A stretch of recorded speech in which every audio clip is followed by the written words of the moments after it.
Demande à 3 femmes autour de toi ce qu'elles font de leur argent.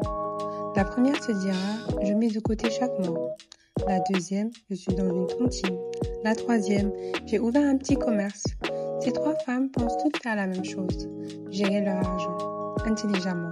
Sauf que 2 d'entre elles épargnent et une seule investit.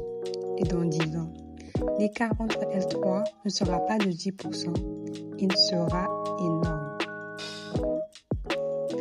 Bienvenue sur Linga Invest. Aujourd'hui, on ne va pas faire un cours de finance. On va regarder ce que les gens font vraiment de leur argent, ici, autour de nous.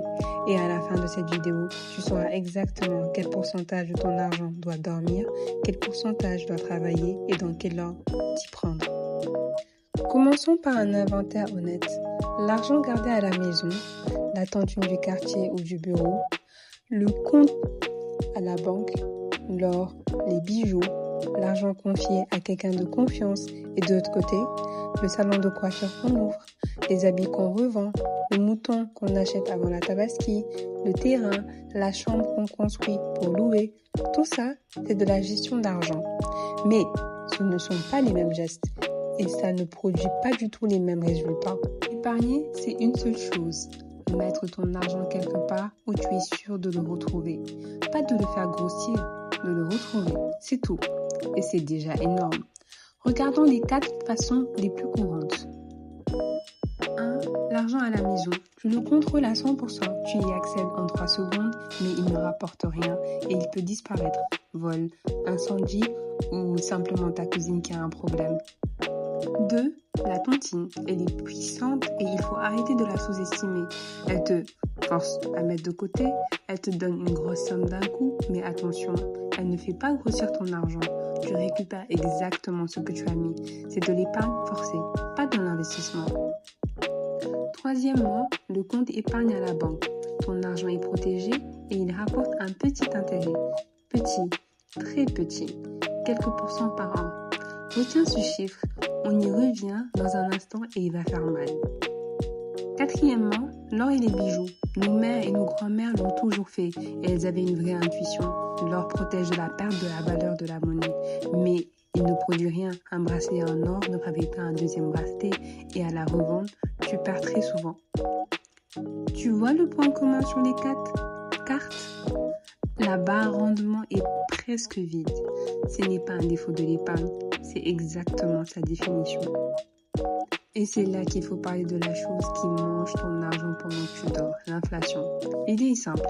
Chaque année, les prix montent. Donc, chaque année, le même billet achète moins de choses.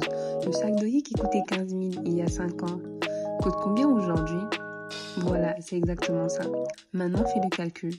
Si les prix montent de 5% par an et que ton compte épargne te rapporte 3%, et là je suis gentille, tu perds 2% chaque année. 1 million laissé dormir pendant 10 ans, il t'en reste l'équivalent d'environ 610 000. Tu n'as rien dépensé, tu as quand même perdu de 400 000 francs. Ton argent ne dort pas, il fond. Alors pose-toi la vraie question. Si l'épargne ne rapporte rien et perd de la valeur, pourquoi est-ce qu'on le fait toutes? Parce qu'il y a une raison dont personne ne parle. Chez nous, un argent disponible, c'est un argent qu'on te demande. La famille, les amis et les urgences des autres. Alors qu'est-ce qu'on fait instinctivement? On rend notre argent difficile d'accès. La tontine, on ne peut pas y toucher avant son tour. L'or, il faut aller le vendre. Ce ne sont pas des choix financiers, ce sont des boucliers. Ces femmes ne sont pas ignorantes, elles sont stratèges et ça compte encore plus pour nous. Une carrière de femme est souvent interrompue et nous le vivons plus longtemps. Moins d'années pour construire, plus d'années à financer. Traduction, investir, ce n'est pas un luxe pour nous, c'est une compensation.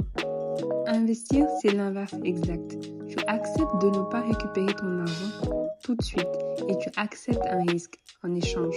Ton argent peut produire plus d'argent et contrairement à ce qu'on croit, la majorité des femmes qui investissent autour de nous ne font pas en bourse.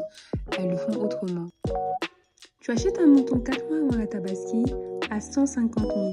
Tu le nourris. Tu le revends 250 000.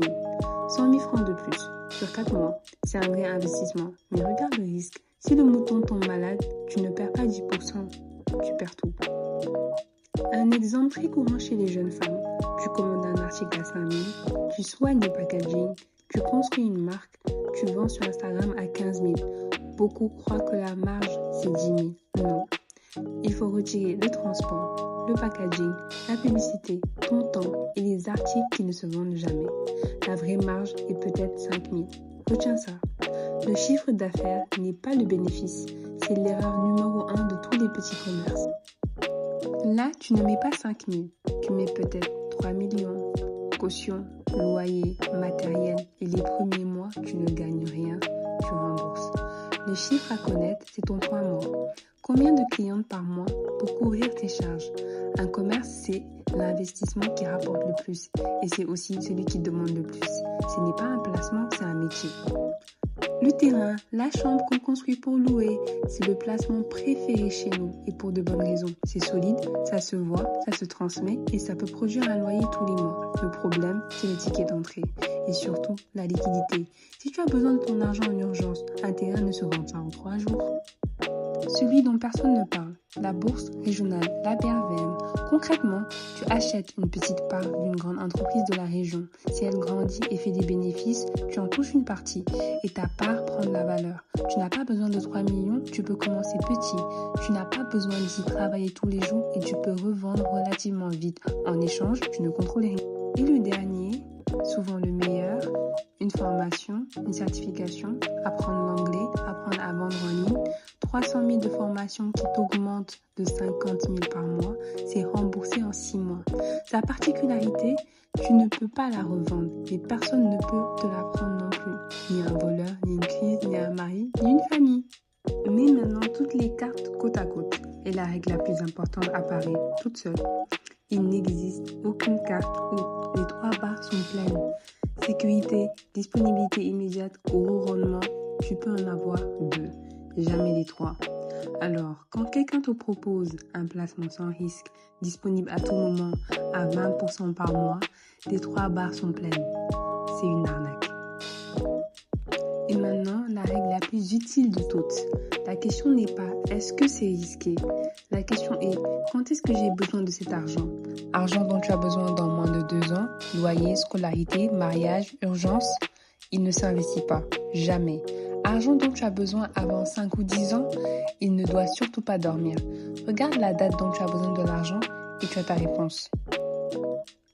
L'erreur a 2 visages. Le premier, celle qui met absolument tout en épargne, par prudence. Son argent fond doucement et elle perd des années de croissance.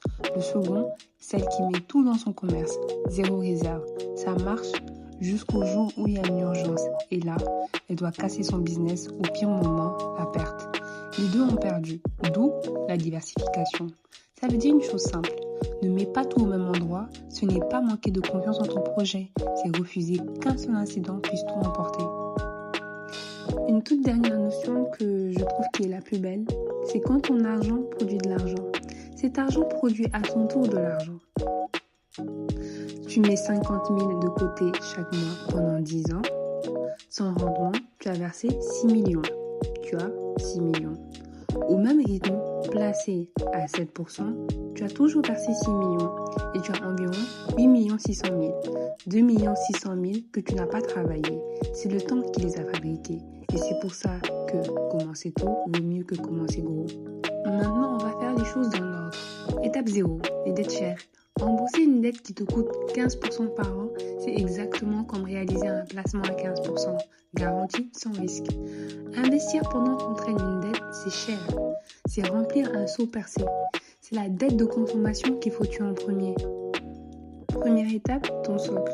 3 à 6 mois de dépenses en épargne disponible tout de suite. C'est ce qui t'évite de casser tes investissements à la première urgence. Tant que tu ne l'as pas, tu n'investis pas. Deuxième étape, peut-être le conseil le plus important. Épargner ce qui reste à la fin du mois ne marche pour personne. Il ne reste jamais rien. Inverse l'ordre. Le jour où tu reçois ton argent, tu prélèves ta part avant toutes les dépenses. Tu ne dois pas épargner ce qui reste. Tu dois dépenser ce qui reste. Étape 3. Tu investis régulièrement. Pas une grosse somme un jour de motivation. Je parle d'un montant fixe tous les mois, même petit. La régularité va le montant. Quatrième étape, tu diversifies. Pas tout dans le même panier quand même. Voilà comment tu vas répartir le reste. Profil 1, entre 20 et 30 ans, peu de charges, le temps est ton plus gros avantage.